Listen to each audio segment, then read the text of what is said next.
রমাদান মাসের সওম কখন ফরজ হয়েছে কে বলতে পারবেন? অডিয়েন্সের মধ্যে রমাদান মাসের সওম কত হিজরিতে ফরজ করা হয়েছে? মাশাআল্লাহ। রমাদান মাসের সওম কত হিজরিতে ফরজ হয়েছে? অথচ আমরা জানি ইসলামের বেসিক পিলারের মধ্যে 5টা পিলার: কালিমা, সালাত, যাকাত, সওম এবং হজ। এই 5টা বেসিক পিলারের একটা হচ্ছে রমাদান। কত হিজরিতে ফরজ হয়েছে আমরা কেউ বলতে পারলাম না। নবী করিম সাল্লাল্লাহু আলাইহি ওয়াসাল্লাম যখন নবুয়ত পেলেন, ওই সমাজের মধ্যে কিছু পাপাচার ছিল। এমন সমাজেই নবী আসে যেই সমাজে পাপাচার বেশি। যেখানে কোনো পাপ নাই সেখানে তো নবীর কোনো প্রয়োজন নাই। নবী করিম সাল্লাল্লাহু আলাইহি ওয়াসাল্লাম যখন নবী হলেন, তৎকালীন আরবের সমাজে মৌলিকভাবে 5টা পাপ ছিল। কয়টা ভাই? তার প্রথমটা হচ্ছে শিরক। তারা আল্লাহর সাথে শিরক করত, যেটা আজকের বিশ্বে আমরা প্রত্যেকটা সেক্টরে করছি। 2 নাম্বার ছিল রিবা বা সুদ। তৎকালীন আরব সমাজের মধ্যে সুদ ভিত্তিক অর্থনীতি ছিল, যা এখন পুরো বিশ্ব জুড়ে চলছে। 3 নাম্বার হচ্ছে মাদক।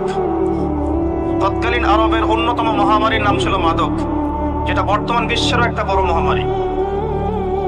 4 নাম্বার সমস্যা ছিল নারী জাতির অপমাননা, যেটা আইয়ামে জাহিলিয়াতের যুগকে এখন হার বানিয়েছে। 5 নাম্বার সমস্যা ছিল গোত্রীয় হানাহানি, যেটা এখন ধর্মীয় হানাহানি, পলিটিক্যাল হানাহানি, বৈশ্বিক হানাহানিতে রূপ নিয়েছে। কিছুই পরিবর্তন হয়নি। জাহিলি যুগের সেই জাহিলিয়াতের সুন্নতগুলো এখনো বিশ্ববাসী আমল করছে, বরং তার চেয়ে বেশি মাত্রায় করছে। যতদিন যাবে এগুলো বাড়তে থাকবে। এরপরে কি একটা সময় আসবে যখন সমাজে জাহিলিয়াতের লেশ মাত্র থাকবে না ইনশাআল্লাহ। মুহাম্মদ সাল্লাল্লাহু আলাইহি ওয়াসাল্লাম যে সমাজে নবী হয়েছেন, এই সমাজটা অনেকটা এমন ছিল। শিরক ছিল, রিবা ছিল, মাদক ছিল, নারীর অবমাননা ছিল, বেহায়াপনা ছিল, অশ্লীলতা ছিল, দাস প্রথা ছিল, ব্যভিচার বেশি ছিল, গান বাজনা বাদ্যযন্ত্রের প্রভাব বেশি ছিল, জুয়া ছিল, আপসে মারামারি, হিংসা, বিদ্বেষ ছিল, রক্তক্ষয়ী দীর্ঘস্থায়ী সংঘাত ছিল। এরকম একটা সমাজের মধ্যে নবী সাল্লাল্লাহু আলাইহি ওয়াসাল্লামকে আল্লাহ পাক নবুয়ত দান করেছেন, এবং নবুয়তটা দান করেছেন রমাদান মাসে, যে মাসে আমাদেরকে সওম রাখতে বলা হয়েছে। রমাদান মাসের মধ্যে একটা রাত আছে, যে রাতের নাম হচ্ছে লাইলাতুল কদর। আমি আশা করি আপনারা সবাই এই সূরাটা জানেন। বা'দা আউযু বিল্লাহি মিনাশ শাইতানির রাজীম, ইন্না আনজালনাহু ফি লাইলাতুল কদর। নিশ্চয়ই আমি কোরআনকে নাজিল করেছি লাইলাতুল কদরে, ভাগ্য রজনীতে। ওয়া মা আদরাকা মা লাইলাতুল কদর। হে নবী মুহাম্মদ সাল্লাল্লাহু আলাইহি ওয়াসাল্লাম, আপনি কি জানেন লাইলাতুল কদর কি জিনিস? লাইলাতুল কদরি খায়রুম মিন আলফি শাহর।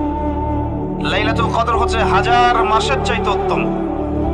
এখানে গাণিতিক ভাবে ব্যাখ্যা করতে যাবেন না 1000 মাস সমান সমান কত বছর হয়, ব্যাপারটা এমন নয়।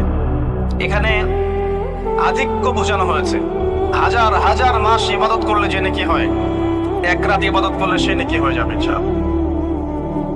এই রাতে কি হয়? স্পেশাল তানাজ্জালুল মালাইকাতু ওয়ার রূহ। এই মাসে আল্লাহর পক্ষ থেকে আল্লাহর ফেরেশতারা নেমে আসেন। কোথায় নেমে আসেন? পৃথিবীতে। তাদের সর্দার হিসেবে থাকেন জিবরাইল আলাইহিস সালাম। তানাজ্জালুল মালাইকাতু ওয়ার রূহু ফিহা বিইذনি রাব্বিহিম। আল্লাহর রবের আদেশে তারা এই কাজটা করেন। মিন কুল্লি আমর, প্রত্যেকটা বিষয়ের ফয়সালা হয় এই রাতে। আপনার আমার তাকদীর লেখা হয়েছে আসমান জমিন সৃষ্টির 50,000 বছর আগে। আপনার আমার তাকদীর লেখা হয়েছে আসমান জমিন সৃষ্টির 50,000 বছর আগে। আল্লাহ পাক সমস্ত সৃষ্টির তাকদীর লিখেছেন প্রথম দফায়। দ্বিতীয় দফায় তাকদীর লেখা হয়েছে যখন আমার আপনার রূহ আমাদের মায়ের গর্ভে ছিল 4 মাস 10 দিন বয়স। ওই সময় আল্লাহর পক্ষ থেকে ফেরেশতা আসেন, এসে লিখে দেন তার হায়াত, তার রিজিক, সে সৌভাগ্যবান না দুর্ভাগ্যবান। এরপর রূহটাকে ফুঁকে দেন, বাচ্চা নড়াচড়া শুরু করে। এর আগ পর্যন্ত পেটের মধ্যে বাচ্চা নড়াচড়া করে না। যখন রূহটা ফুঁকে দেওয়া হয় তারপর থেকে বাচ্চা নড়াচড়া শুরু করে। দ্বিতীয় দফায় তাকদীর লেখা হয়। এরপরে তৃতীয় দফা লেখা হয় এই লাইলাতুল কদরে, যে আগামী 1 বছর কি হবে, আপনি কি করবেন। অর্থাৎ 1 বছরের বাজেট প্রণয়ন করা হয় প্রত্যেক লাইলাতুল কদরে। তানাজ্জালুল মালায়েকাতু ওয়ার রূহ ফিহা বিইذনি রাব্বিহিম মিন কুল্লি আমর। এই রাতের আরেকটা বৈশিষ্ট্য হচ্ছে সালামুন হিয়া হাত্তা মাতলাইল ফজর। ফজর পর্যন্ত এই রাতে শান্তি শান্তি শান্তি শান্তি প্রশান্তি বজায় থাকে। এই রাতে আপনি যে দোয়া করবেন, যে কোনো দোয়াই করবেন, যদি আপনার রিজিকটা হালাল হয় ইনশাআল্লাহ কবুল হয়ে যাবে। যে কোনো দোয়া। এই রাতে যারা ইবাদত করে দাঁড়িয়ে দাঁড়িয়ে, তাদের চতুর্দিকে ফেরেশতারা সমবেত হন, তাদের দোয়ায় তারা শরীক হন, তাদের জন্য দোয়া করতে থাকেন। ঠিক তখনই দেখবেন মুমিন বান্দার চোখ দিয়ে টপ টপ করে পানি পড়া শুরু হয়েছে। আপনি ফিল করতে পারবেন যে আপনার দোয়া আল্লাহ কবুল করছে। এই রাতের ইবাদতকে 1000 মাস দিয়ে গুণ করলেও কখনো সমান হবে না। একটা রাত ইবাদত করলে আপনি 1000 মাসের নেকি পাচ্ছেন। এই সুযোগটাকে ছেড়ে দেওয়া যায়? কবে এই রাত স্পেসিফিকলি বলা যাবে না, 27 তারিখেই স্পেসিফিকলি বলা যাবে না যে 21-এর রাতেই, 23-এর রাতেই বা 25-এর রাতেই। নির্দিষ্ট করে বলার কোনো সুযোগ নাই। নবী সাল্লাল্লাহু আলাইহি ওয়াসাল্লাম লাইলাতুল কদর পেয়েছেন এবং ওই রাতে বৃষ্টি হচ্ছিল। তিনি সিজদা করছেন, তার কপালের মধ্যে মসজিদে নববীর যে মাটি আছে এই মাটির কাদা লেগেছিল। তখন কিন্তু মসজিদ টাইলস ফিটিং ছিল না। মাটির মসজিদ থেকে নবী সাল্লাল্লাহু আলাইহি ওয়াসাল্লাম বিশ্ব পরিচালনা করেছেন। আর আমাদের এখন তাজমহলের মতো মসজিদ, হেদায়েতের কোনো হও না এখানে। এটা আখিরুজ জামানের সাইন, মসজিদগুলো হবে চাকচিক্যময়, হেদায়েত শূন্য।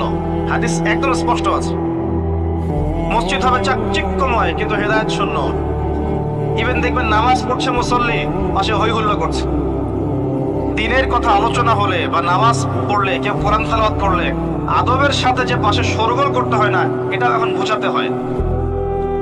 বুঝাতে গিয়ে যদি আপনি এই আয়াত তেলাওয়াত করেন, লাহুম কুলুবুন লা ইয়াফকাহুনা বিহা, কিছু মানুষকে আল্লাহ পাক কলব দিয়েছেন বোঝে না। ওয়া লাহুম আযানুন লা ইয়াসমাউনা বিহা, কিছু মানুষকে আল্লাহ পাক কান দিয়েছেন শোনে না। ওয়া লাহুম আ'য়ুনুন লা ইউবসিরুনা বিহা, কিছু মানুষকে আল্লাহ পাক চোখ দিয়েছেন দেখে না। উলাইকা কাল আনআম, এরা আনআমের মতো। বাল হুম আদাল, বরং তার চাইতেও নিকৃষ্ট। তখন কিছু মানুষের ইগোতে লেগে যায়। তা আচরণ কিন্তু এমনই। কোরআন যেখানে তেলাওয়াত করা হচ্ছে, নবীর হাদিসের কথা বলা হচ্ছে, সেখানে উঁচু স্বরে কথা বলা জায়েজ নেই।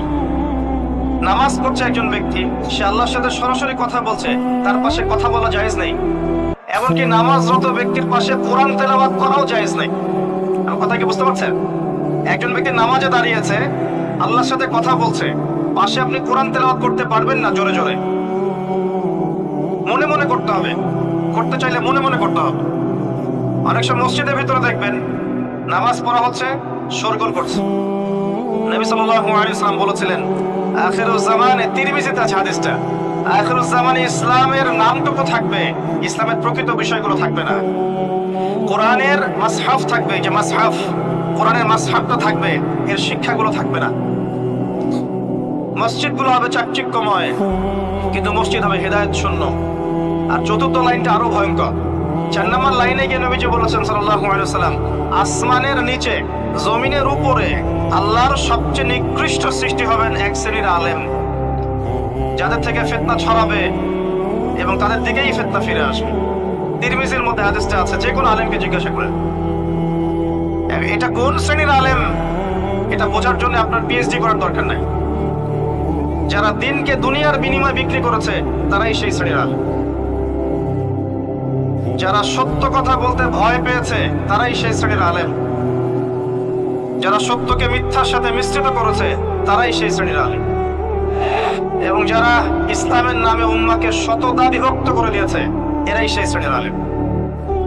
নবী করিম সাল্লাল্লাহু আলাইহি ওয়াসাল্লাম বলেছেন, লাইলাতুল কদর আমি পেয়েছি, কপালে কাদা মাটি ছিল, বৃষ্টি হচ্ছিল। তার মানে ওই রাতে বৃষ্টি হতে পারে, ওই রাতে বৃষ্টি হতে পারে। লাইলাতুল কদরের আলামত, রাতের বেলা বৃষ্টি হতে পারে। বৃষ্টি হয়েছে, তিনি নামাজ পড়েছেন, কপালের মধ্যে কাদা লেগেছিল, তিনি বের হয়েছেন সাহাবীদেরকে বলবেন কোন রাতটা লাইলাতুল কদর, আজকের রাতটা লাইলাতুল কদর, এটা বলতে বের হয়েছেন। বের হয়ে দেখছেন দুজন মুসলিম আপোষে ঝগড়া করছে। লিসেন টু মি, দুজন মুসলিম আপোষে ঝগড়া করছে। আমরা বলি না যে মুসলিমদের মাঝে ইখতিলাফগুলো রহমত, আমরা বলি না? দুজন মুসলিম আপোষে ঝগড়া করছে। এই কাজটার কারণে আল্লাহ রাব্বুল আলামিন নবী সাল্লাল্লাহু আলাইহি ওয়াসাল্লামের হৃদয় থেকে এই কথাটাকে তুলে নিলেন। তিনি আর বললেন না এক্স্যাক্টলি কোন রাতে লাইলাতুল কদর ছিল, তিনি বলতেই বেরিয়েছিলেন যে কোন রাতে লাইলাতুল কদর ছিল। আমাদের ইখতিলাফের কারণে আমরা সেই নির্দিষ্ট রাতটাকে হারিয়ে ফেলেছি। তবে এর মধ্যেই খায়র আছে, এর মধ্যেই কল্যাণ আছে। আরবিতে একটা প্রবাদ আছে, কুল্লু শার ইউজাদু ফিহিল খায়র, প্রত্যেকটা অকল্যাণের পিছনেই কোনো না কোনো কল্যাণ আছে। নির্দিষ্ট করে বলে দিলে আমরা বাকি রাতগুলো জাগতাম না। নবী সাল্লাল্লাহু আলাইহি ওয়াসাল্লাম এখন বললেন যে আমাকে ভুলিয়ে দেওয়া হয়েছে কোন রাত, তোমাদের ঝগড়ার কারণে। অতএব তোমরা শেষ দশকের বিজোড় রাতগুলোকে তালাশ করো। শেষ দশকের বিজোড় রাত বলতে 21-এর রাত, 23-এর রাত, 25, 27, 29, এই 5টা রাতের যে কোনো একটা লাইলাতুল কদর। এই রাতে ইবাদত করলে এত নেকি হচ্ছে, কারণটা কি? রাত আর দিন কি ডিফারেন্ট কিছু? প্রত্যেক রাতেই কিন্তু আল্লাহ পাক প্রথম আসমানে নেমে আসেন, প্রত্যেক রাতে, শুধু শবে বরাতের রাতে নয়, শুধু নিসফে শাবানের রাতে নয়, কিন্তু প্রত্যেক রাতেই আল্লাহ পাক প্রথম আসমানে নেমে আসেন। তিনি কিভাবে নেমে আসেন এটা ব্যাখ্যা করার দরকার নেই আমাদের। আল্লাহ পাক বলেছেন নেমে আসি, বাস আসি। কারণ সবকিছু আমরা যুক্তি, বিজ্ঞান, দর্শন দিয়ে প্রমাণ করতে পারবো না। পারবো? সায়েন্সকে জিজ্ঞাসা করেন যে স্বপ্নের ব্যাখ্যা কি, ঘুম কাকে বলে, আত্মা কাকে বলে, আত্মা কঠিন না তরল না বায়বীয়, পারবে সায়েন্স ব্যাখ্যা করতে? কবরের আযাব কি, জিন জাতি কি, জিন জাতি কাকে বলে, জিন জাতি কেমন দেখতে, মালায়েকা কেমন, তারা কিভাবে কাজ করে, তাদের ফাংশন কি, তারা কি ব্যাখ্যা করতে পারবে? আমাদের একটা চেতনা তৈরি হয়েছে, সায়েন্স যা বলবে তাই সত্য। এই চেতনা পুরোপুরি সত্য নয়। কোরআন এবং সুন্নাহ, আল্লাহ এবং তার রাসূল যা বলবেন সেটাই চূড়ান্ত সত্য। এর বাইরে সত্য মিথ্যার চূড়ান্ত কোনো মানদণ্ড নাই।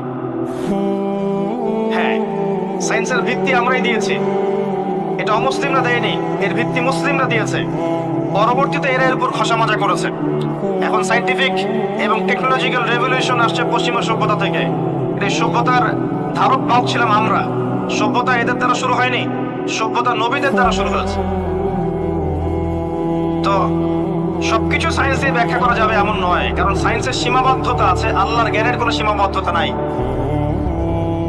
তো আল্লাহ নেমে আসেন, ব্যাস নেমে আসেন। নেমে এসে আল্লাহ পাক কি বলেন? আল্লাহ পাক 3টা কথা বলেন। রাতের শেষ অংশ, রাতকে ভাগ করেন।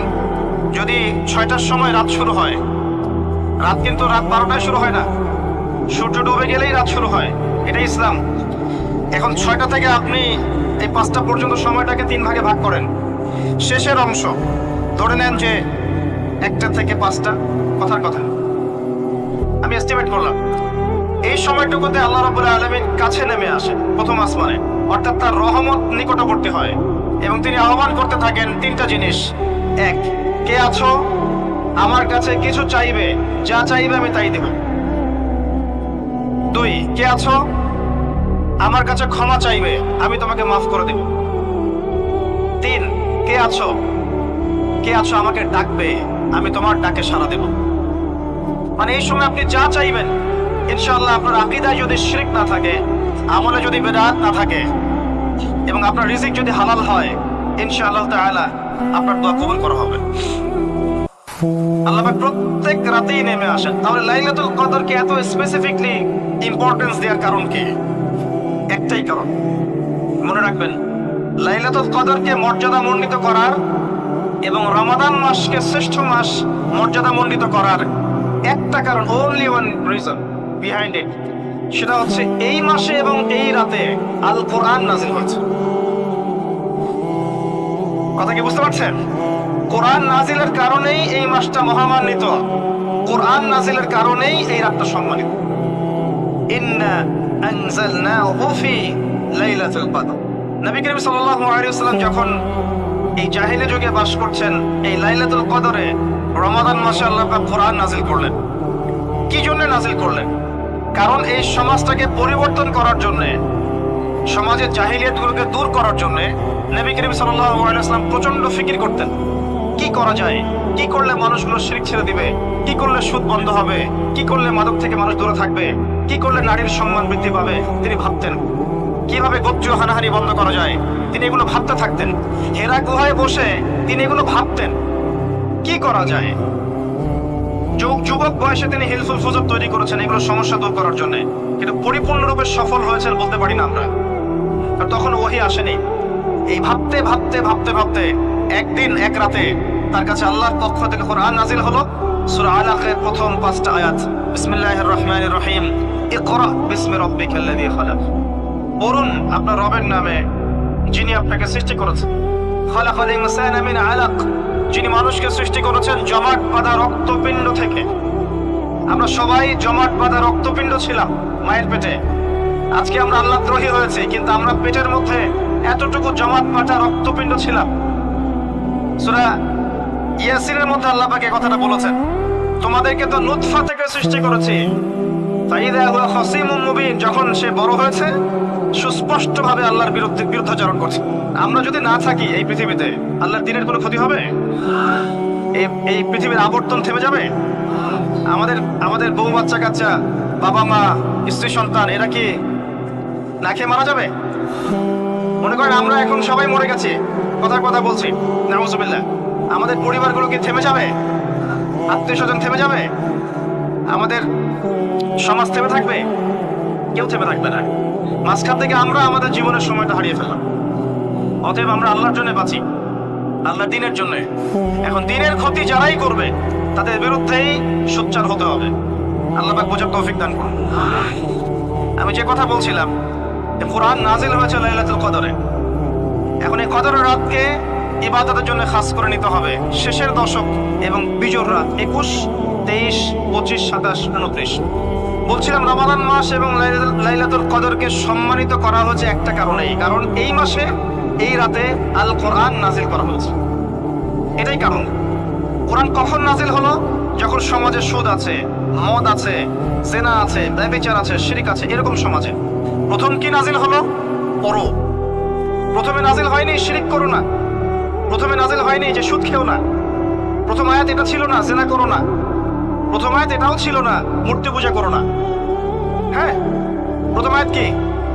ইকরা, পড়ুন। আল্লাহ পাক বোঝাতে চাচ্ছেন সমাজের জাহিলিয়াতকে দূর করতে হলে লেখাপড়ার কোনো বিকল্প নাই, এবং সেই পড়াশোনাটা হতে হবে আল্লাহর ওহীর আলোকে। যে ওহীটা আল্লাহ পাক নাজিল করেছেন এর বেসিসে আপনাকে পড়াশোনা করতে হবে। এই জ্ঞানটা দিয়ে আপনি সমাজ সংস্কার করতে পারবেন ইনশাআল্লাহ তাআলা। এর সাথে উপকারী জ্ঞানগুলো কি নিব না? অবশ্যই নিব।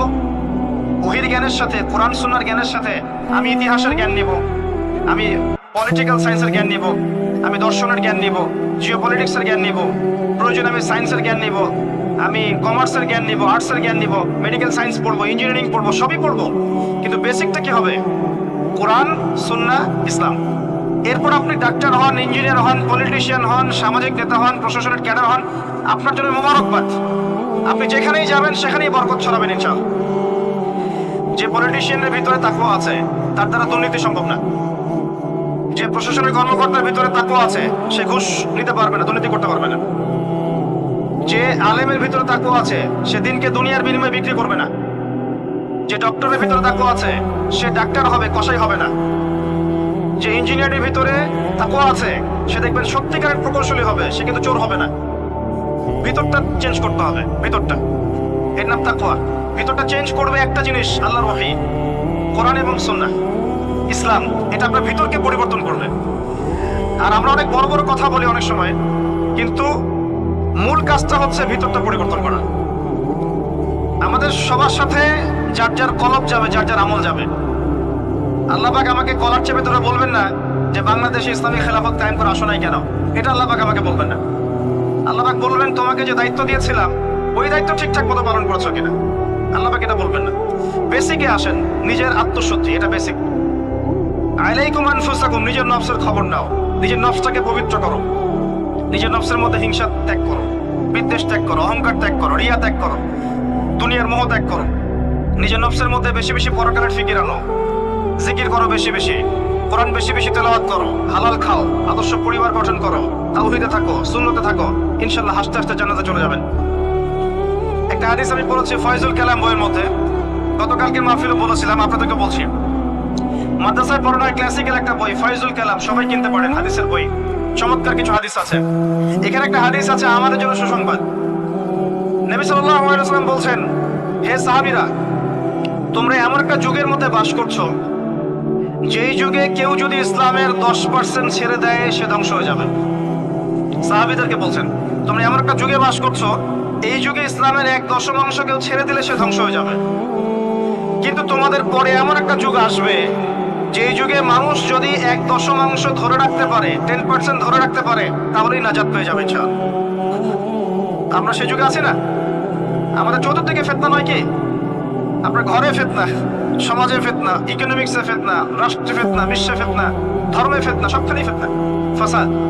আমরা সেই যুগের মধ্যে বাস করছি।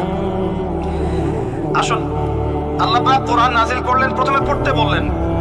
তার মানে আল কোরআন এবং সুন্নাহ এগুলোকে পড়া শিখতে হবে। বড় বড় স্বপ্ন দেখার আগে আমাদেরকে বেসিক ঠিক করতে হবে, পড়াশোনা করতে হবে। আল্লাহ পাক আমাদের যুব সমাজকে পড়াশোনা করার তৌফিক দান করুন। রমাদান মাসে এটা নাজিল হয়েছে।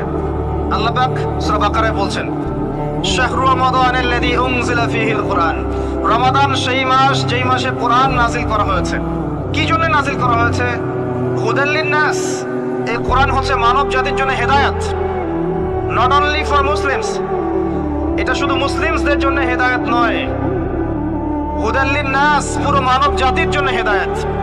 কোরআনে ইহুদির জন্য হেদায়েত আছে, খ্রিস্টানের জন্য আছে, অমুসলিম হিন্দুদের জন্য আছে, সবার জন্য কোরআন। এটা সাম্প্রদায়িক কোনো কিতাব নয়, এটা টোটালি অসাম্প্রদায়িক একটা বই। আল কোরআন যে কেউ পড়তে পারে। এটা কারো পৈতৃক সম্পত্তি নয় যে একটা শ্রেণীর মানুষই পড়বে, বাকিরা পড়বে না। সবাই পড়বে ইনশাআল্লাহ তাআলা। এটা আল্লাহর কিতাব, আল্লাহর কালাম। হুদাল লিন-নাস ওয়া বায়িনাতিন মিনাল হুদা। এটা হচ্ছে সত্য মিথ্যার মানদণ্ড, বায়িনাত, সুস্পষ্ট মানদণ্ড। আর কি ওয়াল ফুরকান, প্রমাণ, হুজ্জাত, দলিল। এটা আল্লাহ পাক কোরআন সম্পর্কে বলছেন। আরেকটা জায়গায় চলে যাই, চলেন সূরা নাহল এর 89 নম্বর আয়াতে চলে যান। আল্লাহ পাক বলছেন, ওয়া নাযালনা আলাইকাল কিতাব। হে নবী, আমি আপনার প্রতি এমন একটা কিতাব নাজিল করেছি, অর্থাৎ আল কোরআন। ওয়া নাযালনা আলাইকাল কিতাব তিবয়ানান লিকুল্লি শাই। যেই কিতাবটা প্রত্যেকটা বিষয়ের ব্যাখ্যা। আপনি কি আমার কথা শুনতে পারলেন? আল্লাহ বলছেন কোরআন প্রত্যেকটা বিষয়ের ব্যাখ্যা। আপনার ব্যক্তি জীবন এখানে আছে, আপনার ব্যবসায়িক জীবন এখানে আছে, অর্থনৈতিক জীবন এখানে আছে, পারিবারিক জীবন এখানে আছে, সামাজিক লাইফ এখানে আছে, সবকিছু আছে। তিবিয়ানান লিকুল্লি শাই, প্রত্যেকটা বিষয়ের ব্যাখ্যা এখানে আছে। তিবিয়ানান লিকুল্লি শাই ওয়া হুদা ওয়া রাহমাতান ওয়া বুশরা লিল মুসলিমিন। এই কোরআন হচ্ছে হেদায়েত এবং রহমত, দয়া। ওয়া বুশরা লিল মুসলিমিন, মুসলিমদের জন্য সুসংবাদ এই কোরআন। শুরুতে আছে আলিফ লাম মিম যালিকাল কিতাব লা রাইবা ফি।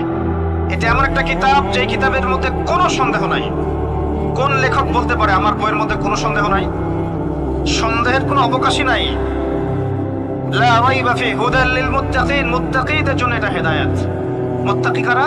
আল্লাযীনা ইউমিনুনা বিল গায়ব, যারা অদৃশ্যে বিশ্বাস করে। ঈমানের 6 পিলার সবই অদৃশ্য নয় কি?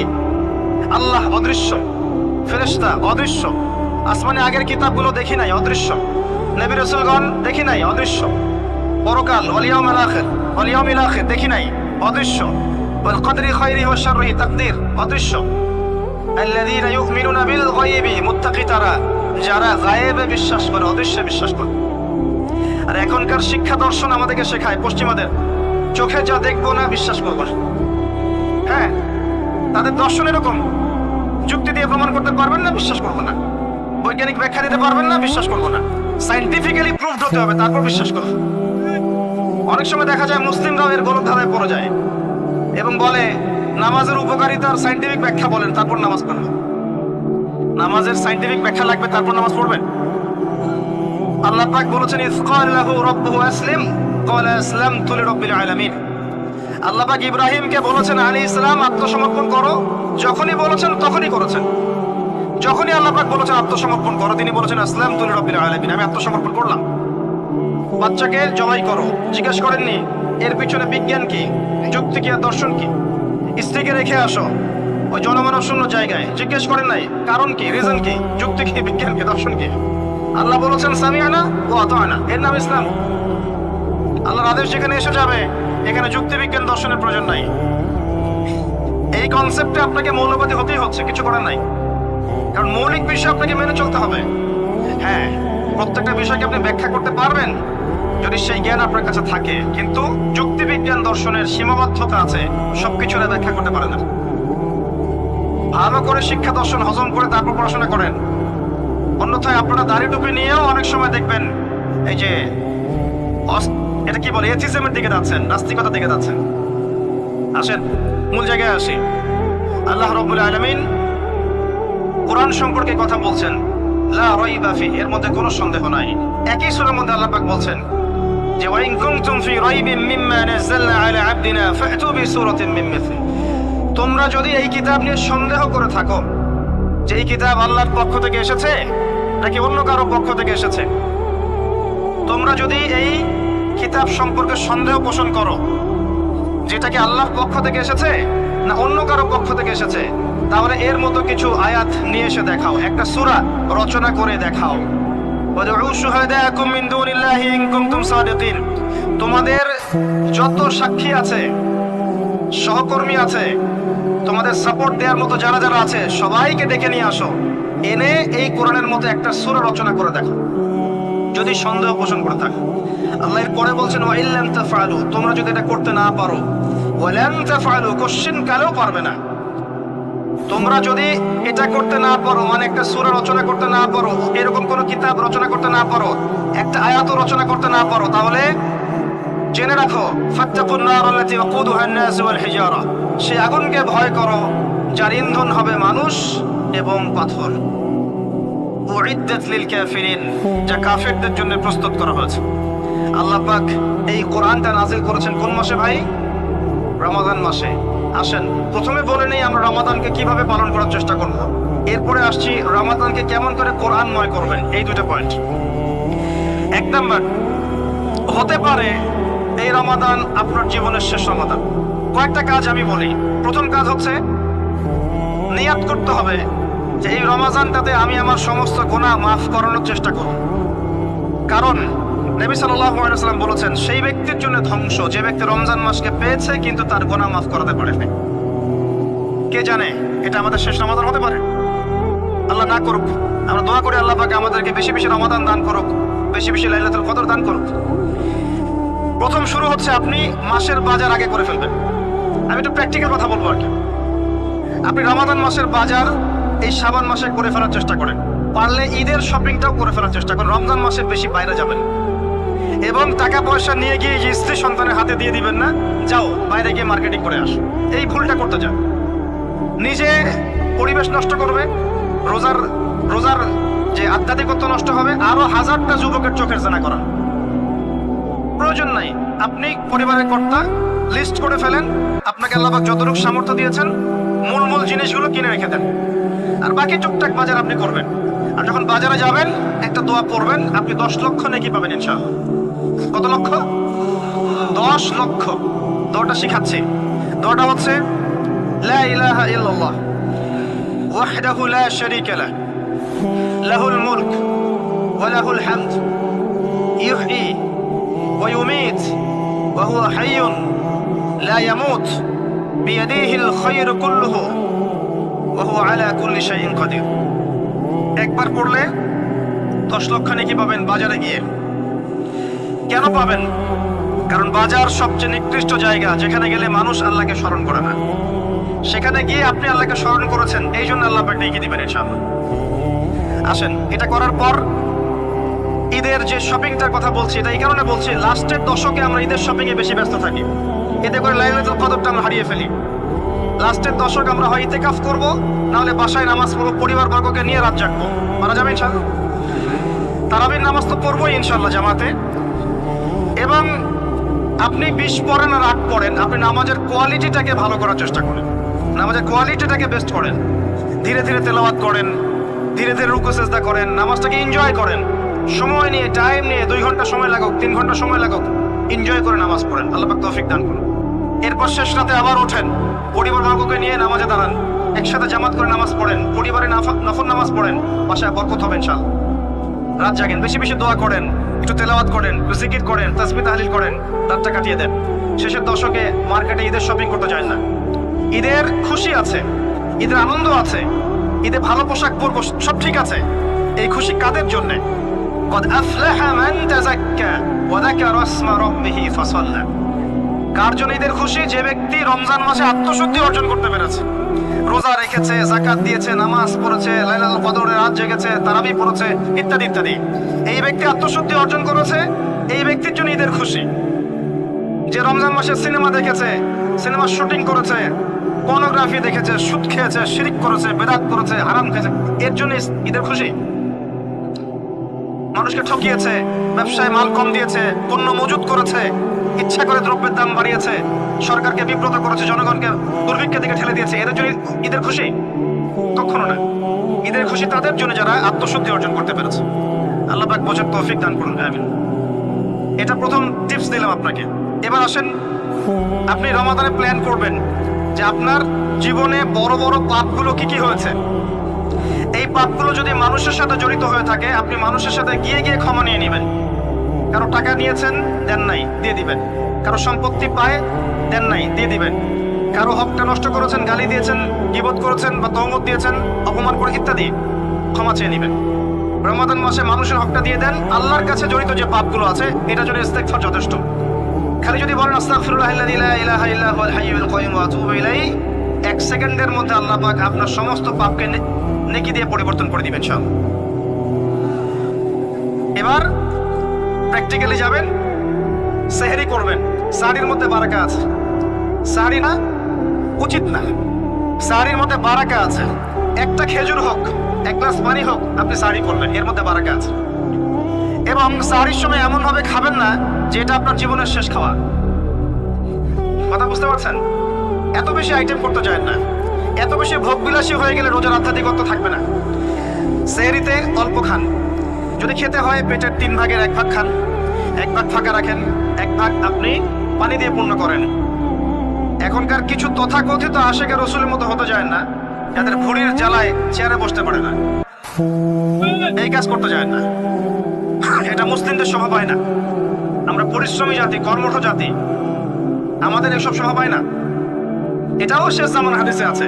কি নাই আসলে, শেষ জামানে এক শ্রেণী মানুষ বের হবে যারা হবে সাকিল, একদম বুড়িওয়ালা, ঠেস দিয়ে বসে থাকবে আরাম করে, এবং বলবে যে কোরআনে যা আছে আমি তাই মানি, হাদিসটা আমি মানি না, ইত্যাদি।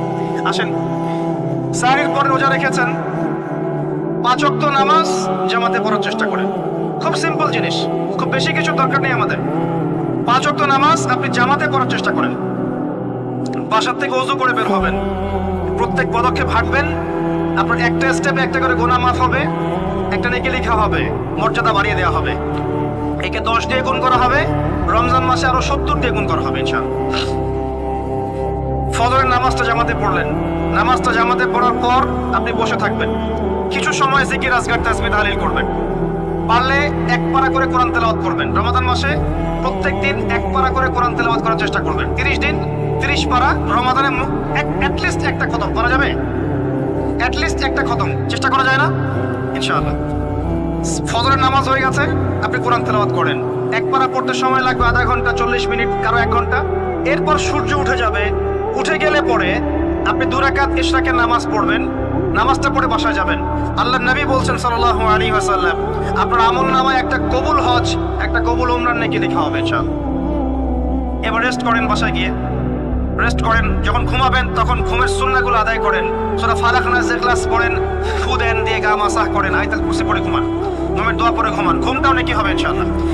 এরপর হয়তো আপনি কাজে যাবেন, চাকরিতে যাবেন বা ব্যবসায় যাবেন, বা আপনি শিক্ষাক্ষেত্রে যাবেন, ইত্যাদি ইত্যাদি। যে ক্ষেত্রেই যান না কেন আপনি মনে রাখবেন আপনি রোজাদার। যে ক্ষেত্রেই যান আপনি মনে রাখবেন আপনি রোজাদার। আমি কারোর সাথে এখন ঝগড়া করতে পারবো না, কারোর সাথে এখন মারামারি করতে পারবো না, আমি কারো গীবত করতে পারবো না, আমি মিথ্যা বলতে পারবো না, আমি মাপে কম দিতে পারবো না, আমি জনগণকে ঠকাতে পারবো না, আমি রোজাদার, এটা মনে রাখবেন। এটা মনে রাখলে পরে দেখবেন ইনশাআল্লাহ তাআলা আপনি আল্লাহকে পাচ্ছেন, আল্লাহর মারিফত পাচ্ছেন। খাচ্ছি না, আল্লাহর ভয় না। পানি পান করছি না, স্ত্রী সহবাস করছি না, কার ভয়ে? আল্লাহর ভয় না। এত কঠিন কাজ করার পরেও রোজার নেকি পাওয়া যাবে না যদি রোজা রাখা অবস্থায় আমি মিথ্যা বলি, পাপে কম দেই, গীবত করি, সুদ খাই, জেনা করি, ইত্যাদি ইত্যাদি। নবী সাল্লাল্লাহু আলাইহি ওয়াসাল্লাম বলেছেন সেই ব্যক্তির পানাহার ছেড়ে দেয় আল্লাহর কিচ্ছু যায় আসে না যে ব্যক্তি রোজা রেখে অশ্লীল কাজ করেছে। মা বোনদেরকে বলবো, রোজা রেখে যদি বেপরদায় চলেন রোজার কোনো দাম নাই। রোজা রেখেও যদি এমন কাপড় পরে চলেন যেই কাপড় পরা না পরা একই কথা, ঢাকা শহরের ফ্যামিনিস্ট মেয়েদের মতো জিন্স আর গেঞ্জি পরে করেন, রোজা রাখা না রাখা আপনার একই কথা। এটা রোজা হয়নি, উপবাস হয়েছে, উপবাস। ইকোনমিক সেকশন আমরা যারা আছি, আমরা যদি রোজা রেখেও সুদ খাই, আমার রোজা রাখা না রাখা আল্লাহর কিচ্ছু যায় আসে না। আমরা ধর্মীয় ক্ষেত্রে যারা আছি, জানা অনুযায়ী আমল যদি না করি, দিনকে দুনিয়ার স্বার্থে ব্যবহার করি, আমাদের রোজা রাখা না রাখায় কিছু যায় আসে না। আমরা যদি মিথ্যা বলি, অন্যের গীবত করি, অশ্লীল কাজ করি, গার্লফ্রেন্ডের সাথে সময় কাটাই, ওর সাথে কফি খেতে যাই, ডেটিং করতে যাই, এই যে ফেসবুকের মাধ্যমে চ্যাটিংয়ে প্রেম করি, ইউটিউবে অশ্লীল ভিডিও দেখি, পর্নোগ্রাফি দেখি, ইত্যাদি ইত্যাদি, এইসব রোজা রাখা না রাখা আল্লাহর কিচ্ছু যায় আসে না। আমি হাত জোর করে বিনতি করছি ভাই, খাওয়া পান করা, স্ত্রী সহবাস ছেড়ে দেওয়ার নাম রোজা নয়। এটার নাম রোজা নয়, এটা একটা অংশ রোজার মাত্র। রোজা রেখে আল্লাহর যাবতীয় হারাম ত্যাগ করলে পরে রোজা হবে ইনশাআল্লাহ। এই কাজগুলো করার চেষ্টা করে আল্লাহ পাক তৌফিক দান করুন। রোজা রাখা অবস্থায় আপনি বেশি বেশি জিকির করবেন। কি করবেন?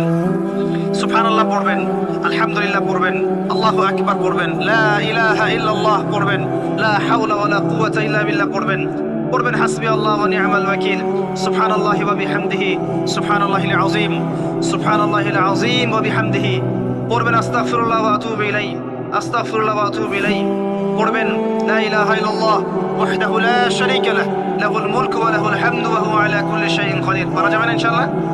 বেশি বেশি পড়বেন। আরেকটা কাজ করবেন, প্রতিটা কাজ নবী সাল্লাল্লাহু আলাইহি ওয়াসাল্লামের সুন্নাহ মাফিক করার চেষ্টা করবেন। সুন্নাহ মাফিক, খাচ্ছেন তার সুন্নাহ মাফিক, টয়লেট করছেন তার সুন্নাহ মাফিক, ঘুমাচ্ছেন তার সুন্নাহ মাফিক। সুন্নাহর বইগুলো আছে না বাজারে, কিনে নেবেন, কিনে নিয়ে দেখবেন প্রতিটা কাজ কিভাবে করলে সুন্নাহ হবে। এই কাজগুলো করতে গিয়ে আপনাকে গভর্নমেন্ট বাধা দিবে, বিশ্বের পরাশক্তিরা বাধা দিবে, আপনাকে কি কেউ পিটাবে এগুলো করলে, জেল খাটাবে? এগুলো আমাদের ব্যক্তি স্বার্থের ব্যাপার, ইচ্ছা করলেই করা যায়। এই ইচ্ছাটা আল্লাহ পাক আমাদের অন্তরে জাগ্রত করুন, আমিন।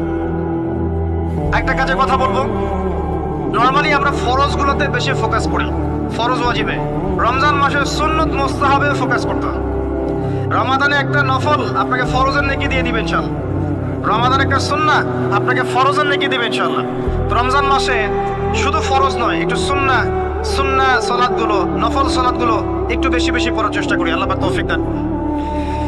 স্পেশালি একটা কাজ করার চেষ্টা করতে পারি, ওযু যখন ভেঙে যায়, টয়লেট করলেন ওযু ভেঙে গেল, সাথে সাথে হালকা করে ওযু করে ফেলার চেষ্টা করেন, সবসময় পবিত্র থাকার চেষ্টা করেন। বেলাল আল হাবাশী নাম শুনেছেন? রাদিয়াল্লাহু আনহু। নবী সাল্লাল্লাহু আলাইহি ওয়াসাল্লাম বলছেন, আমি যখনই জান্নাতে গিয়েছি বেলাল তোমার পায়ের শব্দ শুনেছি। সুবহানাল্লাহ। যেই বেলালকে উত্তপ্ত মরুভূমিতে শুয়ে নির্যাতন করা হচ্ছে, সেই বেলাল বলছেন আহাদুন আহাদ। সেই বেলাল রাদিয়াল্লাহু আনহুর নামে শানে সূরা নাজিল হচ্ছে কুল হুয়াল্লাহু আহাদ। ওই বেলাল রাদিয়াল্লাহু আনহুকে নবী সাল্লাল্লাহু আলাইহি ওয়াসাল্লাম বলছেন, যখনই জান্নাতে যাই তোমার পায়ের আওয়াজ শুনি, তুমি কি এমন আমল করো যার কারণে এই মর্যাদা তোমার? বেলাল রাদিয়াল্লাহু আনহু বলছেন, আমি তো স্পেশাল তেমন কোনো আমল করি না, আপনারা যা করেন আমিও তাই করি, তবে আমার যখনই ওযু ভেঙে যায় আমি ওযু করি, আর আমি ওই ওযু দিয়ে 2 রাকাত নামাজ পড়ি। এটাকে তাহিয়াতুল ওযুর নামাজ বলে। রমজান মাসে করার চেষ্টা করি, আল্লাহ পাক তৌফিক দান করুন। আমরা অনেকে মসজিদে যাই, থাপ করে বসে পড়ি, করি না এই কাজটা? মসজিদে গিয়েছি, থাপ করে গিয়ে বসে পড়ি। মসজিদে গিয়ে 2 রাকাত নামাজ পড়ে বসা সুন্নাত। মিনিমাম 2 রাকাত নামাজ পড়ে বসলে আপনি তাহিয়াতুল মসজিদের নেকি অর্জন করলেন, মসজিদের হকটা আদায় করলেন। ওই জায়গা আপনার জন্য সেজদার সাক্ষী থাকলো, কিয়ামতের মাঠে আপনার পক্ষে সাক্ষী দেবে ইনশাআল্লাহ। এই সুন্নাহগুলো আমরা চর্চা করার চেষ্টা করি রমজান মাসে। রমজান মাসে দাড়িটা ছেড়ে দেন, দাড়িটা ছেড়ে দেন। এটা একমাত্র ভিজিবল সুন্নাত, দৃশ্যমান সুন্নাত, যেটা আপনার সাথে কবরে যাবে। যখন কাফন দেওয়া হবে তখন দেখা যাবে না আমার সাথে আর কোন কোন সুন্নাহ আছে। এই একটা সুন্নতি দেখা যাবে আমার সাথে কবরে যাচ্ছে। কথা কি বুঝতে পারছেন? আর এটাকে আমরা এখন যত পারি মেয়ে হওয়ার চেষ্টা করছি। নবীজি বলেছিলেন শেষ জামানায় ছেলেরা মেয়েদের পোশাক পরবে আর মেয়েরা ছেলেদের পোশাক পরবে। দেখুন মেয়েরা এখন ফর্মাল পোশাক পরছে, জিন্স আর গেঞ্জি পরে ঘুরছে, আর ছেলেরা ক্লিন শেভ। ছেলেরা মেয়েদের মতো গাল বানাচ্ছে। আর কোন সাইনের জন্য অপেক্ষা করছেন? নবীজি বলেছিলেন উঁচু উঁচু বিল্ডিং নির্মাণের প্রতিযোগিতা করা হবে। একবার এয়ারে ঢাকার কাছাকাছি আসবেন। এয়ারে তো সফর করেছেন আপনারা অনেকেই। যখন এয়ার ফ্লাই করে, টেক অফ করে বা ল্যান্ড করে, তখন ঢাকার কাছাকাছি, তখন উপর থেকে আপনি ঢাকাকে দেখবেন। কেন বলেছে this is the city of Akhiruzzaman? কেন বলেছে? নবীজি বলেছেন কিয়ামতের দুইটা মেজর সাইন, দুইটার মধ্যে একটা হচ্ছে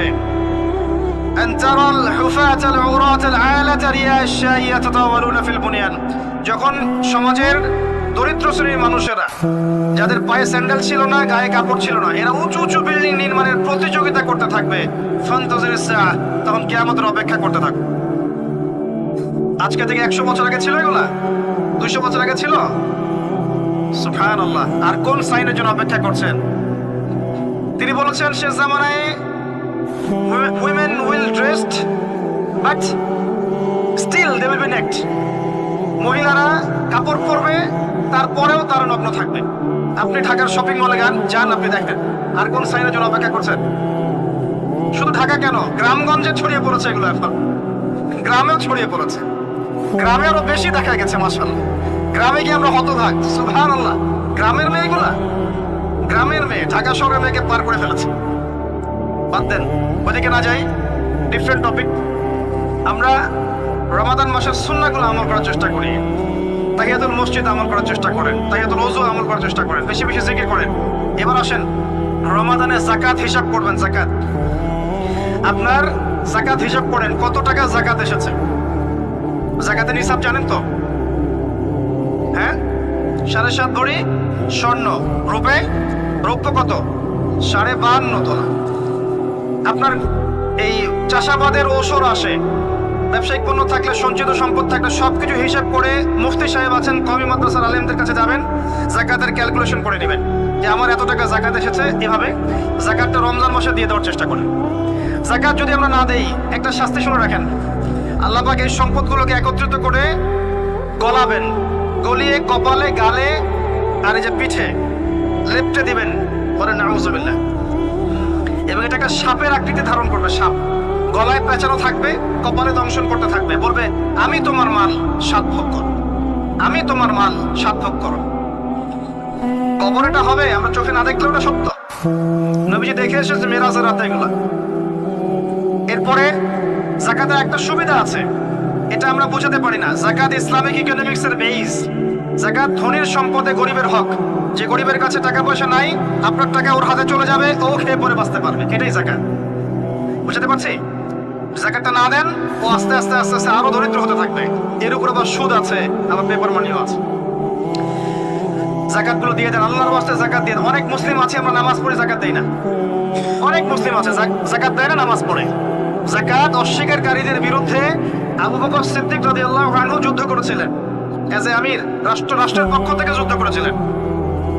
আল্লাহ পাক আমাদেরকে যাকাত আদায় করার তৌফিক দান করুন। ফসল থাকলে ফসল, এর ওসর আসবে, ওসর এটা দিয়ে দিবেন।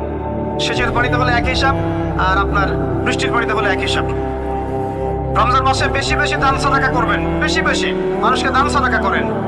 পণ্যের দাম কমিয়ে দেন, মানুষকে সাদাকা করেন। প্রত্যেকটা দিন 10 টাকা, 20 টাকা, 100 টাকা সাদাকা করতে চেষ্টা করেন। এক একটা সাদাকা 70 গুণ বেড়ে যাবে ইনশাআল্লাহ। আমি আরেকটা নসিহত করব, রমজান মাসে বেশি থেকে বেশি মানুষকে খাওয়ান, বেশি বেশি খাওয়ান, ইফতার করান। আমি বলি মসজিদগুলোতে প্রত্যেক দিন আসর থেকে মাগরিব পর্যন্ত দিনের কথাবার্তা আলোচনা করেন, তালিম করেন। আপনাদের কাছে বই আছে, মুনতাকা হাদিস আছে, ফয়জুল কালাম বই আছে, রিয়াদুস সালেহিন বই আছে, মিশকাত আছে, আলেম আছেন, ইমাম সাহেব আছেন। একটা বিশেষ বিষয় নিয়ে আলোচনা শুরু করেন, মাগরিব পর্যন্ত আলোচনা চলবে, সবাই মিলে ইফতার করেন। একটা ইসলামিক পরিবেশ গড়ে তোলেন, মানুষকে ইফতার করান, বেশি বেশি ইফতার করেন। আপনার সামর্থ্য থাকলে, সামাজিক যদি পদমর্যাদা থাকে, সমাজের মানুষকে আপনি ইফতার করান, ইফতার পার্টি করেন, ইফতার অ্যারেঞ্জমেন্ট করান। পার্টি বলা ঠিক না, আসলে ইফতার মাহফিল বলতে পারি আমরা। ইফতার মাহফিল করেন বেশি বেশি, মানুষকে ইফতার। একজন ব্যক্তিকে ইফতার করালে ওই ব্যক্তির রোজার নেকি আপনি পেয়ে যাবেন ইনশাআল্লাহ। প্রজেক্ট করেন, ইফতারের প্রজেক্ট করেন, মানুষের টাকাগুলো নেন, সংগ্রহ করে গরিবদের মাঝে ইফতার বিলিয়ে দেন। দুটো পদ্ধতি হতে পারে, আমি নিজেও করবো ইনশাআল্লাহ তাআলা। দুটো পদ্ধতি হতে পারে, ডেইলি বেসিসে ইফতার দিতে পারেন, অথবা মাসের বাজার করে দেন। এক মাসে কি কি লাগে, কতটুকু চাল বোট ডাল লাগে লিস্ট করেন, করে একটা ফ্যামিলিতে একটা প্যাকেট পাঠিয়ে দেন। দেখবেন পুরো ফ্যামিলি ইনশাআল্লাহ তাআলা রমজান মাসটা খেয়ে পরে বাঁচতে পারবে। এগুলো আমরা না করলে কারা করবো? মুসলিমরা করবে। অমুসলিমরা করে করেই তো সবাইকে খ্রিস্টান বানাচ্ছে। কোথায় আছেন আপনি? সমাজ সেবা করে করে তো মানুষের ঈমান আমল হরণ করে ফেলছে, আর আমরা সমাজ সেবা করতে চাচ্ছি না। জি, আমরা গরিব মানুষের পাশে দাঁড়াচ্ছি না, ওরা গিয়ে দাঁড়াচ্ছে। দেখবেন মানুষ বলছে হ্যাঁ এই ধর্ম তো ভালোই, আমি খ্রিস্টান হয়ে যাই। কত মানুষ খ্রিস্টান হয়ে যাচ্ছে আপনি জানেন? পরে বুঝবেন যখন আমরা এই যে হাত বাঁধা, পায়ে পা রফলে ইত্যাদি নিয়ে মারামারি করছি, কে কোন মাযহাব, কে কোন তরিকা, কার কোন ত্রুটি আছে, এগুলো নিয়ে আমরা সোশ্যাল মিডিয়ায় ঘাটাঘাটি করছি। এই সময়গুলোর মধ্যে এগুলো অনেক এগিয়ে গেছে। এরা আরো এসব এই খরমা জিলাপি নিয়ে মারামারি করতে থাক, দেখবেন আস্তে আস্তে আস্তে আস্তে কোন দিকে চলে যায় পরিস্থিতি। গলার মধ্যে দড়ি দিয়ে ফাঁস লাগানো হয়ে গেছে, খালি টানা বাকি আছে, আরে এখন ঝগড়া করে বেড়াচ্ছে কোন আলেমের কোন সমস্যা। লাহুম কুলুবুন লা ইয়াফকাহুনা বিহা, আল্লাহ পাক বলেছেন সূরা আরাফ 179-তে। রমজান মাসে বেশি বেশি ইফতার করেন, বেশি বেশি দান সাদাকা করেন। আর একটা কাজ বলে আমি শেষ করছি, রমজান মাসে পরিবারকে সময় দেন। পরিবারকে সময় দেন, পরিবারের হক আছে আমাদের উপরে। স্ত্রীকে সময় দেন, স্বামীকে সময় দেন, একসাথে ইফতার বানান। একটা পরিবেশ, একটা আনন্দ, একটা উৎসবের আমেজ যেন বিরাজ করে। ছোট ছোট বাচ্চা থেকে রোজা রাখতে উৎসাহিত করেন। সবাই একসাথে বসে একটা বড় প্লেটে ইফতার করেন। বাচ্চারা যখন বড় হবে তখন বলবে ছোটবেলায় আমরা বাবা মার সাথে ইফতার করেছি, সংস্কৃতি লালন করেছি। পারিবারিক হৃদ্যতা চলে আসেন, প্রতিবেশীকে ইফতার পাঠান, প্রতিবেশীকে ইফতার হাদিয়ে দেন, মসজিদে একসাথে ইফতার করেন। তারপর রাতের বেলা তাহাজ্জুদে দাঁড়ান, তারাবিতে দাঁড়ান, তারাবির নামাজে ধীর স্থির ভাবে কিরাত করে। ইমাম যাকে নিযুক্ত করবেন তাকে সুললিত কণ্ঠে কোরআন তেলাওয়াত করতে বলবেন, ধীর স্থির ভাবে, তাকে প্রেশার দিবেন না। তার দায়িত্ব নিয়ে নেন। ইমাম হাফেজদের পুরো মাসের দায়িত্ব নেন, তার পরিবারের দায়িত্ব নেন। একটা সম্মানজনক হাদিয়ার ব্যবস্থা করে দিবেন, যাতে করে তারা নিশ্চিন্তে থাকে পুরো মাস, তাকে অন্যদিকে ফোকাস করতে না হয়। অন্যান্য কান্ট্রিতে যখন কোনো সায়েন্টিস্ট থাকে, তার পরিবারের দায়িত্ব পুরো রাষ্ট্র নিয়ে নেয়, সে ঠান্ডা মাথায় গেলে গবেষণা করবে। একই প্রসেস, আপনি আলেম ওলামা ইমাম হাফেজদের দায়িত্ব নিয়ে নেন, তার পরিবারের দায়িত্ব নিয়ে নেন। হুজুর আপনি আপনার কাজ করেন, আমরা আপনার পরিবার দেখছি। তাকে আপনি কোরআন তেলাওয়াত করতে দেন, কোরআন হিফজ করবে, মানুষকে কোরআন শেখাবে, তারাবির নামাজ পড়বে, ইমামতি করবে, মানুষকে দার্স দিবে, খুতবা দিবে। আসেন যে মেজর পয়েন্টটা বাকি আছে সেটা বলি। তার আগে এটাও বলি যে ইফতার করার সময় বেশি খাবেন না। যদি আপনি বেশি খান তাহলে আপনি তারাবির নামাজে দাঁড়াতে পারবেন না। আর একটা মেজর কথা, এটা লাস্ট পয়েন্ট, সেটা হচ্ছে এই মাসে কি নাজিল হয়েছে ভাই, কোন কারণে এই মাসটা সম্মানিত। এই মাসে আল্লাহর কিতাবকে সময় দিতে হবে, এই কিতাবকে সময় দিতে হবে। আল্লাহ রাব্বুল আলামিন বলেছেন এই কিতাবের মধ্যে সবকিছুর সমাধান আছে। আল্লাহ পাক বলেছেন এই কিতাবে কোনো সন্দেহ নাই। আল্লাহ পাক বলেছেন এই কিতাব আমাদের জন্য সুসংবাদ এবং শেফা, আরোগ্য, রহমা। এখন একটু বসেন, একটু সময় নেন। এই কিতাব প্রথমত আপনাকে তিলাওয়াত করা শিখতে হবে। রমজান মাস আসার আগেই আপনি তিলাওয়াত করা শিখে ফেলেন। যদি না জানেন, রমজান মাসে পুরো এক মাস তাজবিদ শিখবেন স্থানীয় ইমামের কাছে। পারবেন না? এক মাসের মধ্যে কোরআন তিলাওয়াত শেখা সম্ভব, এক মাসে শেখা সম্ভব। শয়তান আপনাকে তিনটা ধোঁকা দিতে পারে। শয়তান আপনাকে বোঝাতে পারে আপনি অনেক জানি, আমার জানার দরকার নাই। শয়তান বোঝাতে পারে আমার বয়স হয়ে গেছে, আমার দ্বারা হবে না। শয়তান বোঝাতে পারে আমার অনেক সময় পরে আছে, পরে শিখে নিব। আল্লাহর ওয়াস্তে শয়তানের ধোঁকায় পড়বেন না। এই মাসে কোরআন শেখেন। কে জানে আপনি আগামী মাস পান কিনা। কোরআন শিখে নেন, রমজান মাসে তেলাওয়াত করা শিখে নেন। কি পাবেন? একটা হাদিস বলছি, নবী সাল্লাল্লাহু আলাইহি ওয়াসাল্লাম বলেছেন এই কোরআন আপনার পক্ষে দলিল হবে অথবা বিপক্ষে দলিল হবে। হুজ্জাতুন লাকা ওয়া আলাইক, আপনার জন্য শাফিউল লি আসহাব, এটা সুপারিশকারী হবে আপনার জন্য। প্রত্যেক হরফে আপনি 10টা করে নেকি পাবেন। কোনোদিনও আমি বলি নাই কোরআন তেলাওয়াত করলে নেকি হবে না। এই যে কাটছাট ভিডিও দেখলে আলেম ওলামাও ভুল মেসেজ পায়, এবং দেখা যায় একজন বরেণ্য আলেম হয়েও ভুল কথা বলতে শুরু করে। এজন্যই বলি এর ক্ষতিকর দিক কত। মূল বিষয় তার নখদর পড়ে নাই, একটা কাটছাট ভিডিও দেখেছে, দেখেই কথা বলা শুরু করলো। কিন্তু সে আলেম, তার জানা উচিত কাফা বিল মারই কাযিবান ওয়া হুয়া ইয়াকুল কুল্লামা সামিআ। একজন মানুষের জন্য মিথ্যাবাদী হওয়ার জন্য এতটুকু যথেষ্ট, যা শুনলাম যাচাই বাছাই না করেই প্রচার করলাম। ইয়া আইয়ুহাল্লাযীনা আমানু ইন জাআকুম ফাসিকুম বিনাবাইন ফাতাবায়ানু। কোনো ফাসিক যদি কোনো খবর নিয়ে আসে, সেটা আগে তথ্য যাচাই করো, তারপরে কথা বলো। ইশতারিবু কাসীরাম মিনাজ যন। বেশি বেশি অনুমান থেকে বেঁচে থাকো। ইন্না বা'দা যন্নি ইসম। এগুলো আমরাই বলে যাচ্ছি এখন। আমি বলছি, বারবার স্পষ্ট করে বলছি, কোরআন তেলাওয়াত করলে প্রত্যেক হরফে 10টা করে নেকি হবে, এবং কোরআন তেলাওয়াত করলে আপনার জীবনে বরকত আসবে, রিজিকে হায়াতে বরকত আসবে, আপনার কলবে আল্লাহর নূর আসবে ইনশাআল্লাহ তাআলা। কোরআন আপনার পক্ষে সাক্ষী দিবে, আপনার পক্ষে দলিল হবে, হুজ্জা হবে ইনশাআল্লাহ। প্রত্যেক হরফে 10 নাকি। তবে শুধু তেলাওয়াত করলেই আমি কোরআনের অর্থগুলো বুঝতে পারবো না, আর অর্থগুলো না বুঝলে আমি কোরআনে আল্লাহর মৌলিক মেসেজগুলো ধরতে পারবো না।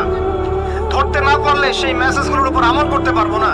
এই কারণে কোরআনের অর্থটা বোঝা জরুরি, এর ভাষা শেখা জরুরি, কারণ আদেশ নিষেধ আমাকে মানতে যেতে হবে। এবং কোরআন গবেষণা করতে হলে অবশ্যই অর্থ জানতে হবে, ভাষা শিখতে হবে, এর তাদাব্বুর তাফাক্কুরে ডুবে যেতে হবে, যেটা শুধুমাত্র তেলাওয়াত করা সম্ভব নয়। এটা বোঝাতে চেয়েছি। এর চেয়ে পরিষ্কার করে কি বলতে পারি বলেন? সুবহানাল্লাহ।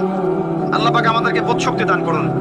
আল্লাহর ওয়াস্তে রমজান মাসে ভাই কোরআন তেলাওয়াত বাড়িয়ে দেন। যারা হাফেজ আছেন এই মাসে হিফজ চর্চা করবেন। আমার জন্য দোয়া করেন যেন আমি এই মাসে পুরোটা হিফজ করতে পারি। হিফজ চর্চা না করতে করতে অনেকটা ভুলেই যাচ্ছে। আসলে নবী সাল্লাল্লাহু আলাইহি ওয়াসাল্লাম বলেছেন, চর্চা না করলে কোরআন এত দ্রুত কলব থেকে বের হয়ে যায় যে একটা উটকে যদি ছেড়ে দেন সে যত দ্রুত চলে যাবে। আমাদের জন্য, আমার জন্য দোয়া করবেন যাতে কোরআনের হকটা আদায় করতে পারি। আল্লাহ পাক তৌফিক দান করুন। আমিন। এবং যারা হাফেজে কোরআন, তাদের উচিত আরবি ভাষা এবং সাহিত্য জেনে তাফসীরগুলো পড়ে কোরআনের আয়াতগুলোকে নিয়ে একটু গবেষণা করা, আয়াতগুলো বোঝার চেষ্টা করা, আল্লাহ পাক কি বলেছেন কোরআনের মধ্যে বোঝার চেষ্টা করা, এগুলো জনগণকে বোঝানো। এবং এটা বোঝাতে আপনি উগ্র হবেন না, চরমপন্থী হবেন না, আক্রমণাত্মক হবেন না। আমরা কেউ কারো শত্রু নই, আমরা সবাই সবার বন্ধু, সবাই সবার ভাই। আমরা সবাই সবার ভাই, এক উম্মাহ ওয়ান উম্মাহ নেশন। তাই আমরা কোরআনের মৌলিক মেসেজগুলো যুগোপযোগী ভাবে সবার সামনে তুলে ধরবো, উপস্থাপন করব, মানার জন্য ফোর্স করব না। যাকে আল্লাহ পাক হেদায়েত দিবেন সে মানবে ইনশাআল্লাহ, যাকে আল্লাহ পাক হেদায়েত দিবেন না সে মানবে না, তার হিসাব সে দিবে, আমার কোনো দায়িত্ব নাই। আর সর্বশেষ কথা হচ্ছে, আল কোরআন এর মধ্যে অনেক আদেশ এবং নিষেধ আছে। রমজান মাসে আমরা যদি কোরআন পড়ি আর বুঝি, কিন্তু কোরআনের আদেশ আর নিষেধগুলোকে ফলো না করি, না মেনে চলি, তাহলে আদতে কোরআনের হকটা আদায় হচ্ছে না। এবং এই কোরআনের মেসেজ আমাদেরকে মুসলিম অমুসলিম সবার দ্বারে দ্বারে পৌঁছে দিতে হবে ইনশাআল্লাহ তাআলা। যেভাবে কোরআনের দাওয়াতের ফলে, হাদিসের দাওয়াতের ফলে নবী সাল্লাল্লাহু আলাইহি ওয়াসাল্লাম আইয়ামে জাহিলিয়াতের সেই জাহিলিয়াতকে দূর করে আলোকিত সমাজ প্রতিষ্ঠা করেছিলেন, ইনশাআল্লাহ আজও সম্ভব এই কোরআন সুন্নাহর দাওয়াতকে দিয়ে আজকের সমাজে চলমান জাহিলিয়াতগুলোকে দূর করে আলোকিত বাংলাদেশ প্রতিষ্ঠা করা। আল্লাহ পাক আমাদেরকে তৌফিক দান করুন। আমিন। আমি আমার আলোচনা এখানে শেষ করছি, আজকে আর লম্বা করছি না। আপনারা কষ্ট করে এসেছেন, বসেছেন, আলোচনা শুনেছেন, আদবের সাথে বসেছেন, শৃঙ্খলা রক্ষা করেছেন। আমরা দোয়া করি আল্লাহ পাক আপনাদের সবার নেক হায়াত, হালাল রিজিক আল্লাহ পাক প্রশস্ত করুন। আমাদের সবাইকে আল্লাহ পাক রমজানে পৌঁছে দিন, রমজানে বেশি বেশি রোজা রাখার তৌফিক দান করুন।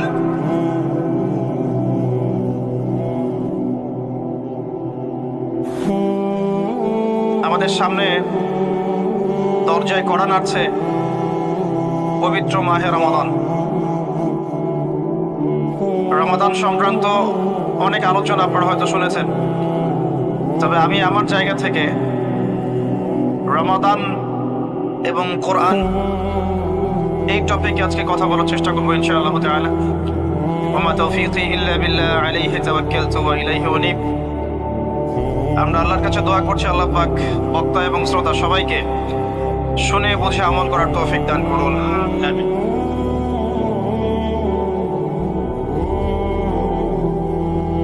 রমাদান মাসের সওম কখন ফরজ হয়েছে কে বলতে পারবেন? অডিয়েন্সের মধ্যে রমাদান মাসের সওম কত হিজরিতে ফরজ করা হয়েছে? মাশাআল্লাহ। রমাদান মাসের সওম কত হিজরিতে ফরজ হয়েছে? অথচ আমরা জানি ইসলামের বেসিক পিলারের মধ্যে 5টা পিলার, কালিমা, সালাত, যাকাত, সওম এবং হজ। এই 5টা বেসিক পিলারের একটা হচ্ছে রমাদান। কত হিজরিতে ফরজ হয়েছে আমরা কেউ বলতে পারলাম না। নবী করিম সাল্লাল্লাহু আলাইহি ওয়াসাল্লাম যখন নবুয়ত পেলেন, ওই সমাজের মধ্যে কিছু পাপাচার ছিল। এমন সমাজেই নবী আসে যেই সমাজে পাপাচার বেশি, যেখানে কোনো পাপ নাই, সেখানে তো নবীর কোনো প্রয়োজন নাই। নবী করিম সাল্লাল্লাহু আলাইহি ওয়াসাল্লাম যখন নবী হলেন, তৎকালীন আরবের সমাজে মৌলিকভাবে 5টা পাপ ছিল। কয়টা ভাই? তার প্রথমটা হচ্ছে শিরক। তারা আল্লাহর সাথে শিরক করত, যেটা আজকের বিশ্বে আমরা প্রত্যেকটা সেক্টরে করছি। 2 নাম্বার ছিল রিবা বা সুদ। তৎকালীন আরব সমাজের মধ্যে সুদ ভিত্তিক অর্থনীতি ছিল, যা এখন পুরো বিশ্ব জুড়ে চলছে। 3 নাম্বার হচ্ছে মাদক। তৎকালীন আরবের অন্যতম মহামারীর নাম ছিল মাদক, যেটা বর্তমান বিশ্বের একটা বড় মহামারী। 4 নাম্বার সমস্যা ছিল নারী জাতির অপমাননা, যেটা আইয়ামে জাহিলিয়াতের যুগকে এখন হার বানিয়েছে। 5 নাম্বার সমস্যা ছিল গোত্রীয় হানাহানি, যেটা এখন ধর্মীয় হানাহানি, পলিটিক্যাল হানাহানি, বৈশ্বিক হানাহানিতে রূপ নিয়েছে। কিছুই পরিবর্তন হয়নি। জাহিলি যুগের সেই জাহিলিয়াতের সুন্নতগুলো এখনো বিশ্ববাসী আমল করছে, বরং তার চেয়ে বেশি মাত্রায় করছে। যতদিন যাবে এগুলো বাড়তে থাকবে। এরপরে কি একটা সময় আসবে যখন সমাজে জাহিলিয়াতের লেশ মাত্র থাকবে না ইনশাআল্লাহ। মুহাম্মদ সাল্লাল্লাহু আলাইহি ওয়াসাল্লাম যে সমাজে নবী হয়েছেন, এই সমাজটা অনেকটা এমন ছিল। শিরক ছিল, রিবা ছিল, মাদক ছিল, নারীর অবমাননা ছিল, বেহায়াপনা ছিল, অশ্লীলতা ছিল, দাস প্রথা ছিল, ব্যভিচার বেশি ছিল, গান বাজনা বাদ্যযন্ত্রের প্রভাব বেশি ছিল, জুয়া ছিল, আপসে মারামারি, হিংসা, বিদ্বেষ ছিল, রক্তক্ষয়ী দীর্ঘস্থায়ী সংঘাত ছিল।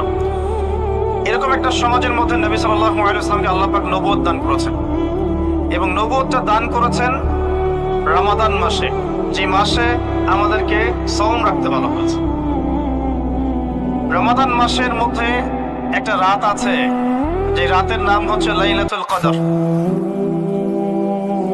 আমি আশা করি আপনারা সবাই এই সূরাটা জানেন। বা'দা আউযু বিল্লাহি মিনাশ শাইতানির রাজীম, ইন্না আনজালনাহু ফি লাইলাতুল কদর। নিশ্চয়ই আমি কোরআনকে নাজিল করেছি লাইলাতুল কদরে, ভাগ্য রজনীতে। ওয়ামা আদরাকা মা লাইলাতুল কদর। হে নবী মুহাম্মদ সাল্লাল্লাহু আলাইহি ওয়াসাল্লাম, আপনি কি জানেন লাইলাতুল কদর কি জিনিস? লাইলাতুল কদরি খায়রুম মিন আলফি শাহর। লাইলাতুল কদর হচ্ছে 1000 মাসের চাইতে উত্তম। এখানে গাণিতিক ভাবে ব্যাখ্যা করতে যাবেন না 1000 মাস সমান সমান কত বছর হয়, ব্যাপারটা এমন নয়। এখানে আধিক্য বোঝানো হয়েছে। 1000 মাস ইবাদত করলে যে নেকি হয়, 1 রাত ইবাদত করলে সে নেকি হয়ে যাবে ইনশাআল্লাহ। এই রাতে কি হয়? স্পেশাল তানাজ্জালুল মালাইকাতু ওয়ার রূহ। এই মাসে আল্লাহর পক্ষ থেকে আল্লাহর ফেরেশতারা নেমে আসেন। কোথায় নেমে আসেন? পৃথিবীতে। তাদের সর্দার হিসেবে থাকেন জিবরাইল আলাইহিস সালাম। তানাজ্জালুল মালাইকাতু ওয়ার রূহু ফিহা বিইذনি রাব্বিহিম। আল্লাহর রবের আদেশে তারা এই কাজটা করেন। মিন কুল্লি আমর, প্রত্যেকটা বিষয়ের ফয়সালা হয় এই রাতে।